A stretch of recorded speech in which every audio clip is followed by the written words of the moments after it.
आज का हमारा टॉपिक है डाइपाइमिथेन रीअरेंजमेंट। जो डाइपाइमिथेन रीअरेंजमेंट होता है तो फोटोकेमिकल रिएक्शन, अगर नॉन कॉन्जुगेटेड डाइन सिस्टम के हम फोटोकेमिकल रिएक्शन देखेंगे तो उसके अंदर बहुत ही मेन टॉपिक होता है हमारा डाइपाइमिथेन रीअरेंजमेंट। आप साइक्लोपेंटेनॉन की बात, जो नॉरिस टाइप 1 रिएक्शन, ये वाले रिएक्शन आप पढ़ चुके हो। हम डाइन्स की बात कर रहे हैं तो जहाँ पे नॉन कॉन्जुगेटेड डाइन सिस्टम आए उसके लिए डाइपाइमिथेन रीअरेंजमेंट हमारा बहुत ही यूजफुल होता है। ठीक है, अब देखो ये कौन देता है, हमारी वो पाई सिस्टम्स देते हैं जिसके अंदर हमारे पास डाइन है, दो पाई सिस्टम है और दोनों किससे सेपरेटेड हो गई, या फिर कह सकते हैं उनके बीच में एक sp3 हाइब्रिडाइज्ड कार्बन आ जाए तो वो हमारे होते हैं सबस्ट्रेट। क्योंकि किसी भी रिएक्शन में जरूरी क्या होता है, उसका सबस्ट्रेट, प्रोडक्ट और मैकेनिज्म, यही तीन पढ़ते हैं। तो सबस्ट्रेट क्या होगा, वो सारी चीज़ें जिसके अंदर क्या हो, दो पाई बॉन्ड हो, वो एक दूसरे से सेपरेटेड हो एक sp3 हाइब्रिडाइज्ड कार्बन के थ्रू, तो उन रिएक्शंस को बोलते हैं डाइपाइमिथेन रीअरेंजमेंट। उसके बाद जो प्रोडक्ट है हमें, वो प्रोडक्ट क्या मिलता है, प्रोडक्ट मिलता है हमें विनाइल साइक्लोप्रोपेन डेरिवेटिव। मतलब हमारा डाइन सिस्टम लोगे एक विनाइल साइक्लोप्रोपेन टाइप की हमें रिंग मिलेगी, मतलब विनाइलिक पोजीशन पे साइक्लोप्रोपेन जुड़ी हुई होगी। ठीक है, तो ये बनेगा हमारे पास प्रोडक्ट। एग्जाम्पल ये था, ठीक है, लेके चलोगे, लाइट के प्रेजेंस में डालोगे, ये इधर ये साइक्लोप्रोपेन रिंग है, इसकी फॉर्मेशन हो जाएगी। इसके केस में देख लो, ये इधर साइक्लोप्रोपेन रिंग की फॉर्मेशन हो जाएगी, विनाइलिक पोजीशन पे cyclopropane ring, vinylic cyclopropane ring की फॉर्मेशन होगी। ठीक है, अब उसके बाद जो ये रीअरेंजमेंट होता है डाइपाइमिथेन रीअरेंजमेंट, ये साइक्लिक डाइन्स भी दे सकते हैं हमारे, या फिर असाइक्लिक डाइन्स भी दे सकते हैं। तो दोनों के केस में होगा, साइक्लिक डाइन्स के केस में भी होगा और असाइक्लिक डाइन्स के केस में भी होगा। नेक्स्ट जो रीअरेंजमेंट होता है मोनोसाइक्लिक या असाइक्लिक डाइन्स का, ये किसके थ्रू होता है भाई, हमारा सिंगलेट स्टेट के थ्रू होता है ये। और अगर सेंसिटाइज्ड रिएक्शन देखी जाए तो वो क्या हो जाती है भाई, अगर आपका ट्रिपलेट स्टेट यूज़ करोगे यहाँ पे तो हो जाएगी या तो सिस्टर्न्स आइसोमराइजेशन या फिर 2+2 साइक्ल एडिशन। और अगर सिंगलेट स्टेट यूज़ कर रहे हो तो जो रीअरेंजमेंट होगा वो कौन सा होगा, डाइपाइमिथेन रीअरेंजमेंट। अब हम बात करते हैं इसके मैकेनिज्म की। तो जो मैकेनिज्म की बात की जाए तो ये भी हमारी कॉन्सर्टेड प्रोसेस होती है और जिस तरीके से अपने वुडवार्ड हॉफमैन रूल फॉलो करते हैं। तो मतलब एटम फर्स्ट और फिफ्थ अगर इनको नंबर दिया जाए तो 1 2 3 4 5 इस टाइप से होंगे। तो जो कार्बन हमारा फर्स्ट है और फिफ्थ है उसके ऊपर क्या होते हैं, configuration as it is written होते हैं, और एटम थर्ड के ऊपर क्या होते हैं, कॉन्फ़िगरेशन का इन्वर्स होता है। ठीक है भाई, अब इसके लिए हम इसका मैकेनिज्म देखेंगे तो क्या बताया, वुडवार्ड रूल के अकॉर्डिंग होता है, हॉफमैन और वुडवार्ड रूल के अकॉर्डिंग होता है। क्या होता है, हमारी फर्स्ट और फिफ्थ पोजीशन पे स्टीरियोकेमिस्ट्री रिटेन रहती है और थर्ड पोजीशन पे स्टीरियोकेमिस्ट्री का इन्वर्जन हो जाता है। मैकेनिज्म देखो, ये हमारा सबस्ट्रेट लेके चल रहे हैं, नंबर दे लो 1 2 3 4 5। क्या करना है, लाइट के प्रेजेंस में रिएक्शन होगी तो क्या होंगे, ये बॉन्ड तोड़ लो, ये तोड़ लो, एक कोई भी, दोनों आइडेंटिकल है, कहीं से भी तोड़ दो कुछ फ़र्क नहीं पड़ रहा। तो ये तोड़ ले, फ्री रेडिकल फ्री रेडिकल। ठीक है, ऐसे सिमिलरली इधर भी तोड़ दो, क्या बन जाएगा, फ्री रेडिकल और फ्री रेडिकल। तो दो फ्री रेडिकल्स की जनरेशन होगी। अब देखो first second third fourth fifth, atom second और फोर्थ वाले कार्बन को, इन दोनों को कंबाइन कर दो, फ्री रेडिकल है, आपस में क्या बना लेंगे, बॉन्ड बना लेंगे,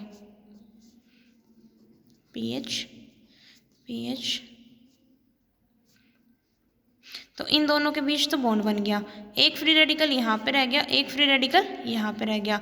ठीक है, तो फर्स्ट स्टेप क्या है आपके इसके मैकेनिज्म में कि दोनों बॉन्ड तोड़ने, सेकंड और फोर्थ के बीच आपने बॉन्ड की फॉर्मेशन करानी है। अब क्या करना है, इस बॉन्ड को तोड़ना है। अब ये इस बॉन्ड को क्लीवेज करवाना है, फिर से होमोलिटिक, इसको करवा लो इसको करवा लो, एक ही बात है, आइडेंटिकल केस है। इसका होमोलिटिक क्लीवेज करवाओगे, इसका होमोलिटिक क्लीवेज करवाओगे तो क्या बनेगा भैया, आपके पास ये टूट गया, इधर एज इट इज़ ये पीएच ग्रुप थे आपके, ये फ्री रेडिकल था। अब क्या हो गया, ये इधर था, ये एज इट इज़, ये एज इट इज़, पीएच यहाँ फ्री रेडिकल था। अब ये टूटा तो एक तो रेडिकल इधर जनरेट हो गया, इस वाले कार्बन के ऊपर, ये वाला कार्बन था इस पे जनरेट हो गया, और एक ये इधर रेडिकल जनरेट हो गया। तो इन दोनों को जोड़ दो और इन दोनों को जोड़ दो। नेक्स्ट स्टेप में क्या करना है आपने, नंबर दिया 1 2 3 सॉरी थर्ड वाला तो ये था, थर्ड फोर्थ फिफ्थ। तो अब 1 2 को जोड़ दो और थर्ड और फिफ्थ को जोड़ दो। तो 1 2 को जोड़ोगे क्या बनेगा भैया आपके पास, डबल बॉन्ड आ जाएगा, ठीक है। और इधर ये एज इट इज़, तो ये फर्स्ट सेकंड फोर्थ वाला कार्बन, ये फिफ्थ वाला कार्बन, फिफ्थ वाले से 2 पीएच जुड़े हुए हैं, ऐसे फर्स्ट वाले से जुड़े हुए थे। और थर्ड वाला कार्बन जो ये सेकंड, ये फोर्थ होगी, ये फिफ्थ होगी, और थर्ड वाला ये हो गया इसके साथ एसिटीज, ठीक है भाई। तो ये जो बना आपके पास साइक्लोप्रोपेन रिंग की इधर फॉर्मेशन हो गई।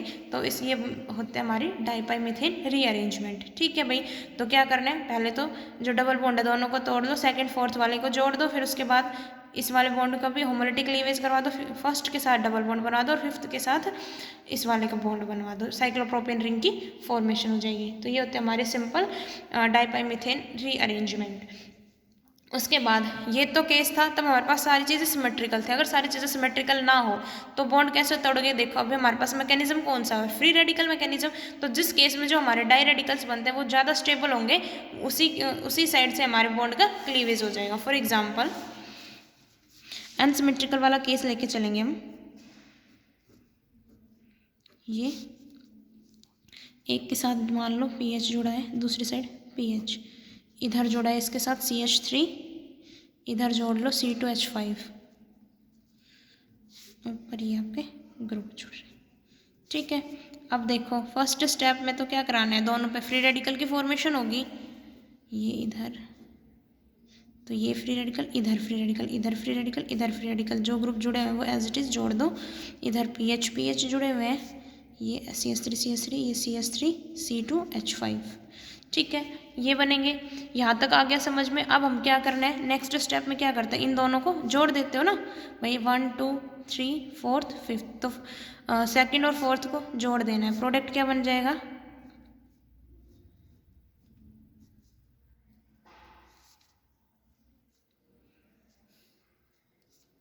C2H5, ये एज इट इज़ इन दोनों में जुड़ गया। अब देखो, अब जो रेडिकल बन रहे थे वो, ये रेडिकल हो गया हमारे पास, ये रेडिकल, तो ये क्या बन गया हमारे पास 1 4 डाई रेडिकल की फॉर्मेशन हो गई। अब क्या हो सकता है, नंबर दोगे तो 1 2 3 4 ऐसे दिया जाएगा, तो 1 4 डाई रेडिकल की फॉर्मेशन हो गई। अब हमारे पास क्या हो सकता है, नंबर दे लो 1 2 3 4, एक बार तो क्या हो सकता है, सॉरी 3 4 और 5, एक बार तो 2 और 3 के बॉन्ड की ब्रेकिंग हो सकती है, और एक बार 3 और 4 की। तो अभी उसके केस में तो दोनों में सिमेट्रिकल था, तो कोई फर्क नहीं पड़ रहा था। अब इस केस में हम देखेंगे कि भाई ये वाला बॉन्ड टूटेगा या फिर ये वाला, ठीक है। तो दोनों को तोड़ के देख लो, जिसमें स्टेबल प्रोडक्ट बने वो बना लेना। फर्स्ट तो हम रूट A फॉलो करते हैं, जिसके अंदर क्या कर रहे हैं हम, कौन सा carbon breaking bond between C2 and C3, मतलब ये वाला बॉन्ड। तो ये होमोलिटिकली बॉन्ड की क्लीवेज हो जाएगी, होमोलिटिकली बॉन्ड की क्लीवेज होगी तो क्या बनेगा भैया आपके पास, इसमें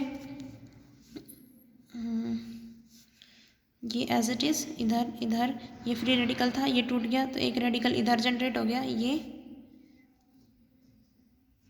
पीएच इधर क्या है CH3 C2H5, और ये आपका इसके साथ था, हाँ ये दोनों ग्रुप, और ये इसके साथ एक फ्री रेडिकल प्रेजेंट है। कब हुआ है, जब C2 और C3 के बॉन्ड बीच का बॉन्ड टूट गया, तब क्या हो जाएगा, इन दोनों के बीच बॉन्ड बन गया, और इन दोनों के बीच प्रोडक्ट क्या बनेगा, ये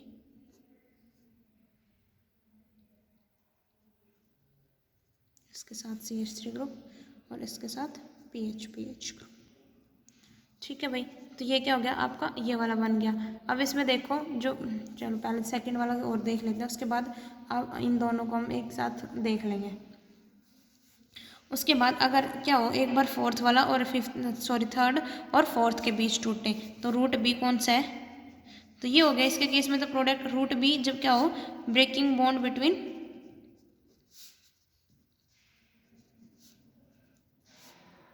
C3 एंड C4।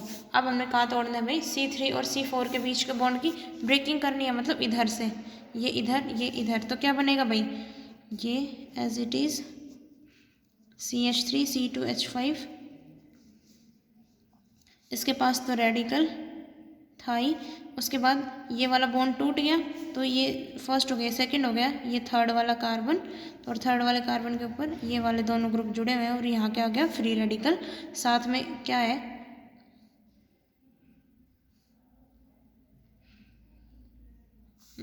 ये कौन सा था भाई, फर्स्ट सेकंड। अब सेकंड वाला जुड़ रहा है इससे, और इधर क्या जुड़ रहा है भाई, PH और PH।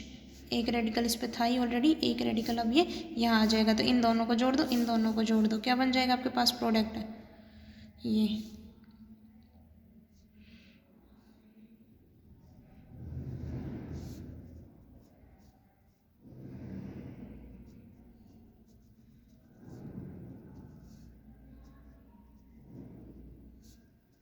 C2H5, ये क्या थे, CH3 ग्रुप थे।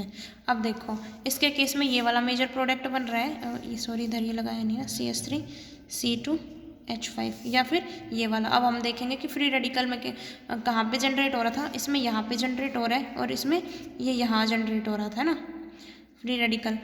तो अब हम देखेंगे कि जो कौन सा ये वाला जो हमारा होता है, ये 1,3 डाई रेडिकल हमारा ज़्यादा स्टेबल होते हैं। ये इधर डबल बॉन्ड बनने के बाद इधर जो रेडिकल है, ये वाला रेडिकल ज़्यादा स्टेबल है। क्यों ज़्यादा स्टेबल है, क्योंकि इसमें 2 फिनाइल रिंग के साथ बन रहे हैं ना, क्योंकि भाई ये तो अटैच हो गए, और पहले फर्स्ट स्टेप में ये दोनों अटैच होते हैं और सेकंड में ये अटैच होने के बाद फ्री रेडिकल कहाँ रह गया, PH के ऊपर। इसमें कहा था CH3 और C2H5 पे, इसमें दोनों साइड से रेजोनेटिंगली स्टेबलाइज्ड होंगे। तो ये वाला फ्री रेडिकल हमारा ज़्यादा स्टेबल होगा, और ये वाला फ्री रेडिकल ज़्यादा स्टेबल होने की वजह से ये वाला जो प्रोडक्ट होता है वो कैसा होता है हमारे पास, मेजर। तो डबल बॉन्ड ऐसे तोड़ना, जहाँ पे डबल बॉन्ड बन रहा हो वहाँ तो डबल बॉन्ड बना लेना। साइक्लोप्रोपेन रिंग के साथ जब जो रेडिकल बनाने जा रहा होता है उसकी स्टेबिलिटी देखना, अगर वो हमारा ज़्यादा स्टेबल प्रोडक्ट बन रहा है तो वो वाला ज़्यादा स्टेबल होगा, जौन से रेडिकल ज़्यादा स्टेबल होगा वो वाला ही हमारा मेजर प्रोडक्ट होगा। ठीक है भाई, ये थे हमारे सिंपल डाइपैमिथेन रीअरेंजमेंट अनसिमेट्रिकल के केस में। उसके बाद एक केस और आता है, ये तो हमने देख लिया। उसके बाद डाइपैमिथेन रिएक्शन बहुत सारे केसेस में इस टाइप से ना होके, अगर हमारे पास जो हमारी ये पोजीशन थी sp3 कार्बन वाली, ये सब्सटीट्यूटेड ना हो। मान लो यहाँ पे कोई भी चीज़ अटैच है, ये PH है, ये PH, ये इधर ड्यूटेरियम है, इधर ड्यूटेरियम है। ये दोनों पोजीशन किसी सब्सटीट्यूशन नहीं है, इन दो इस पोजीशन के ऊपर अगर सब्सटीट्यूशन नहीं है। अगर सब्सटीट्यूशन है तो सिंपल हमने जो डाइपैमिथेन रीअरेंजमेंट देखा वैसे रिएक्शन होगी। अगर यहाँ पे सब्सटीट्यूशन नहीं है तो इसके केस में क्या होते हैं भाई, हाइड्राइड की शिफ्ट होती है। ठीक है, तो इसमें इस केस में फिर जो प्रोडक्ट भी अलग हो जाता है और मैकेनिज्म थोड़ा अलग हो जाता है। वो मैकेनिज्म अलग कैसे होगा वो देखो, इसमें डालोगे। सबसे पहला काम तो यही है कि इन बॉन्ड को तोड़ देना है, तो इस वाले बॉन्ड को तोड़ दो। PH, इधर ड्यूटेरियम लग रहा है, ये डबल बॉन्ड है, ये हाइड्रोजन, ये हाइड्रोजन, ये फ्री रेडिकल, ये फ्री रेडिकल। ठीक है, इधर PH है, इधर ड्यूटेरियम। अब देखो यहाँ पे अगर ये रेडिकल यहाँ है, अगर ये रेडिकल इधर आ जाए तो कौन सा रेडिकल हो जाएगा, एलाइलिक रेडिकल। और एलाइलिक रेडिकल हमारा ज़्यादा स्टेबल होता है, क्योंकि यहाँ पे अगर रेडिकल आता तो कॉन्जुगेशन में पार्टिसिपेट करता। तो इस स्टेबल फ्री रेडिकल को बनाने के लिए इसके अंदर क्या हो जाती है, 1 to हाइड्राइड शिफ्ट। ये हाइड्रोजन इधर आके शिफ्ट हो जाता है। तो नेक्स्ट स्टेप में क्या होता है भाई, 1 to हाइड्राइड शिफ्ट।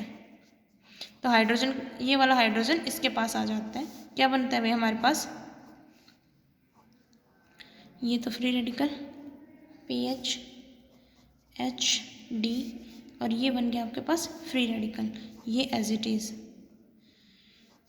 D, और ये क्या हो गया PH। अब नेक्स्ट स्टेप में क्या होगा, इन दोनों को जोड़ दो, इन दोनों को जोड़ दोगे वही हमारा मेजर प्रोडक्ट होगा। तो ये PHD, और इनके बीच साइक्लोप्रोपेन रिंग की फॉर्मेशन हो गई HD, और ये PH। ठीक है, तो अगर हमारी ये वाली पोजीशन सब्सटीट्यूटेड ना हो तो बनेगा तो वही cyclopropane ring, same as it is होगा, लेकिन मैकेनिज्म में क्या होगा, 1 to हाइड्राइड शिफ्ट होगा। तो ठीक है, तो अगर इस टाइप का केस बने तो आपको 1 to हाइड्राइड शिफ्ट करानी है। अगर सिंपल हो तो रिएक्शन सिंपल। अब जो ड्राइविंग फोर्स मिलता है इस 1 to हाइड्राइड शिफ्ट को, वो कहाँ से मिलता है, एलाइलिक फ्री रेडिकल की फॉर्मेशन से, एलाइलिक फ्री रेडिकल फॉर्मेशन से मिलता है। क्योंकि यहाँ पे अब जो रेडिकल बना है वो एलाइलिक रेडिकल बना, ये इसमें कॉन्जुगेशन नहीं हो रही थी, इसमें कॉन्जुगेशन हो रही है, तो इस वजह से ये वाला ज़्यादा स्टेबल होता है और ये रीअरेंजमेंट हो जाती है। तो ये होती है भाई आपकी रिएक्शंस। मोनोसाइक्लिक डाइन्स होती है वो भी इस टाइप की रिएक्शन दे देती हैं। Monocyclic dance for example double bond CH2, ये हुई, क्या होगा वही सारा पहले ये वाले टूटेंगे, ये वाला टूटेगा, इन दोनों के बीच बॉन्ड बन जाएगा। मैं डायरेक्ट कर रही हूँ, आप देख लेना खोल के। CH2 ये बन गया, इधर इसकी फॉर्मेशन हो गई। उसके बाद बॉन्ड इधर से भी टूट सकता है और इधर से भी टूट सकता है, तो सिमेट्रिकल है, कहीं से भी तोड़ लो, इधर से तोड़ोगे यहाँ पे फ्री रेडिकल की फॉर्मेशन, यहाँ भी फ्री रेडिकल था और यहाँ भी फ्री रेडिकल था, यहाँ जनरेट होगा उससे, तो ये डबल बॉन्ड बना लेगा। तो इन दोनों के बीच तो डबल बॉन्ड बन गया। इधर क्या है, आपका फ्री रेडिकल है, एक ये इधर इधर इस कार्बन के पास रेडिकल है, तो ये दोनों आपस में फिर से ज्वाइन हो जाएंगे, क्या बनेगा CH2, ये तो डबल बॉन्ड आ गया इधर, और ये क्या था आपका साइक्लोप्रोपेन रिंग की फॉर्मेशन हो जाएगी। ठीक है, तो मोनोसाइक किसी के केस में भी बनाना बना लो कि पहले इन बॉन्ड को तोड़ना, सेकंड फोर्थ को जोड़ देना, उसके बाद इनमें तोड़ना, जहाँ से स्टेबल रेडिकल की जनरेशन हो रही है उस वाले बॉन्ड को तोड़ देना, उसके बाद फिर उन दोनों को ऐड कर देना, साइक्लोप्रोपेन रिंग की फॉर्मेशन हो जाएगी। ये थे आपके भाई डाइपाई मीथेन रीअरेंजमेंट।